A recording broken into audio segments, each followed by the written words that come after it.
رات سوتے وقت چنبیلی کا پھول سونگھنے سے اچھی نیند آتی ہے۔ صبح نہار منہ سبز گھاس پر چلنے سے دماغ تیز ہوتا ہے۔ اگر بھولنے کی بیماری ہے تو روغن بادام سے سر کی مالش کریں، بھولنے کی بیماری ختم ہو جائے گی۔ کریلے کا رس شہد میں ملا کر پینے سے چہرے پر موجود دانے ختم ہو جاتے ہیں۔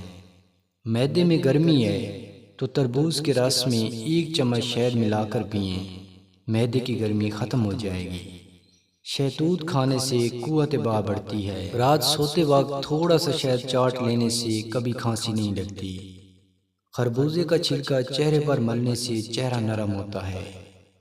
کدو کے بیج کھانے سے چربی پگھلتی ہے، جس سے موٹاپا کم ہوتا ہے۔ اگر منہ سے بدبو آتی ہے تو سونف چبایا کریں۔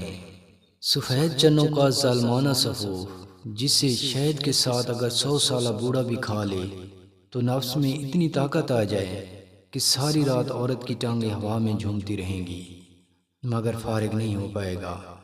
صبح عورت کا بیڈ سے اترنا بھی محال ہو جائے، جھٹکوں سے شرمگاہ لال پیلی ہو جائے۔